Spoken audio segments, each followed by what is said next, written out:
ఇప్పుడు మన ఇండియాలోని ఎక్కడ చూసినా ఈ విషయం గురించినే మాట్లాడుతున్నారు. అవునా నిజమా? అదే యూపీఎస్ అంటే unified pension scheme. Government employees కోసం కేంద్ర ప్రభుత్వం యూపీఎస్ పేరుతో కొత్త పెన్షన్ స్కీమ్ ని తెచ్చింది. ఈ స్కీమ్ 24 ఆగస్టు కేంద్ర ప్రభుత్వం ఆమోదం తెలిపింది. ఈ స్కీమ్ అనేది ఏప్రిల్ 1, 2025 లో అమలులోకి రానుంది. అదేంటి ఈ స్కీమ్ వచ్చిందని ఎన్పిఎస్ ని తీసేస్తుందా లేదా అన్న మొత్తం ఇన్ఫర్మేషన్ ఈ వీడియోలో చెప్తాను. దయచేసి ఈ వీడియోని లాస్ట్ వరకు చూడండి. సో ఎవరైతే 2004 కంటే ముందు గవర్నమెంట్ జాబ్ లో జాయిన్ అయ్యారో వాళ్ళకి ఓపీఎస్ అనేది వర్తిస్తుంది. ఓపీఎస్ అంటే ఓల్డ్ పెన్షన్ స్కీమ్. ఈ ఓపీఎస్ లో శాలరీ నుండి ₹1 కూడా కట్ అయ్యేది కాదు, మరియు ఎటువంటి డిడక్షన్ ఉండేది కూడా కాదు. ఈ ఓపీఎస్ వాళ్ళకి ఎంత పెన్షన్ వస్తుందంటే 50% ఆఫ్ లాస్ట్ శాలరీ డాన్. అంటే రిటైర్ టైమ్ లో శాలరీ 1 లక్ష ఉంటే 50,000 నెక్స్ట్ మంత్ నుంచి పెన్షన్ రూపంలో వస్తుంది. ఈ పెన్షన్ అనేది డిఏ ప్రకారం పెరుగుతూ ఉంటుంది. అదే విధంగా ఓపీఎస్ లో ఎవరైతే పెన్షన్ తీసుకుంటున్నారో వాళ్ళు కనుక చనిపోతే ఆ పెన్షన్ వాళ్ళ భార్య పేరు మీద ట్రాన్స్ఫర్ అనేది అవుతుంది. ఈయన చనిపోయే ముందు 50,000 పెన్షన్ తీసుకున్నట్లయితే వీళ్ళ భార్యకి 25,000 పెన్షన్ మాత్రమే వస్తుంది. అంటే వీళ్ళ భార్యకి 50 ఏజ్ అయ్యింటే 50% పెన్షన్ అనేది ఇస్తుంది. పెన్షన్ ఇచ్చిన 7 సంవత్సరాలైన తర్వాత పెన్షన్ కాస్త 30% కి వచ్చేస్తుంది. ఈ ఓపీఎస్ వల్ల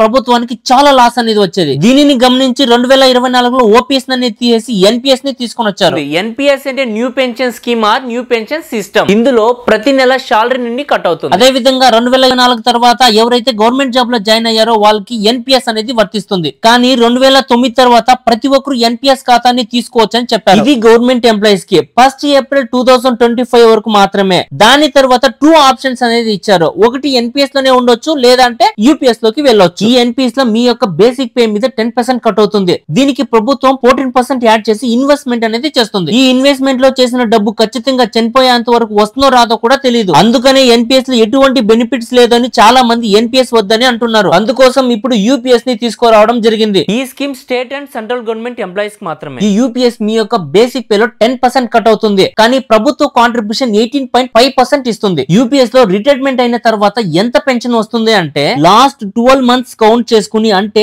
12 మంత్స్ లో మళ్ళీ ఏదైనా బేసిక్ పెరిగింటే దానిని యాడ్ చేసుకుని వచ్చిన దానితో 50% అనేది ఇస్తుంది. ఎగ్జాంపుల్ కి మీరు రిటైర్డ్ అయిన టైంలో 12 మంత్స్ కి కలిపి 70,000 వస్తుంది అనుకుంటే అందులో 50% అంటే 35,000 మాత్రమే ఇస్తుంది. ఈ పెన్షన్ ఎంత వరకు వస్తుందంటే మనం చనిపోయేంత వరకు మాత్రమే. ఇందులో కండిషన్స్ కూడా ఉన్నాయి. 50% పెన్షన్ రావాలి అంటే గవర్నమెంట్ జాబ్ లో 25 ఇయర్స్ సర్వీస్ ఖచ్చితంగా చేసి ఉండాలి. అదే విధంగా గవర్నమెంట్ జాబ్ లో 20 ఇయర్స్ సర్వీస్ చేసినట్లయితే 40% పెన్షన్ అనేది వస్తుంది. 15 ఇయర్స్ సర్వీస్ చేసినట్లయితే 30% పెన్షన్ అనేది వస్తుంది. 10 ఇయర్స్ సర్వీస్ చేసినట్లయితే 20% పెన్షన్ అనేది వస్తుంది. ఎవరైతే 10 ఇయర్స్ కంటే తక్కువ సర్వీస్ చేస్తారో వాళ్ళకు పెన్షన్ ఉండదు, రాదు కూడా. ఈ పెన్షన్ తీసుకున్న వ్యక్తి కనుక చనిపోతే వాళ్ళ పెన్షన్ 50,000 అయితే ఇందులో 60% పెన్షన్ అనేది వాళ్ళ భార్యకు వస్తుంది. సో కాబట్టి ఎన్పిఎస్ లోనే ఉంటారో లేదా యూపీఎస్ లోకి వెళ్తారో ఆలోచించుకొని వెళ్ళండి. అదే విధంగా దయచేసి ఈ వీడియోని లైక్ చేసి ప్రతి ఒక్క గవర్నమెంట్ ఎంప్లాయీకి షేర్ చేయండి.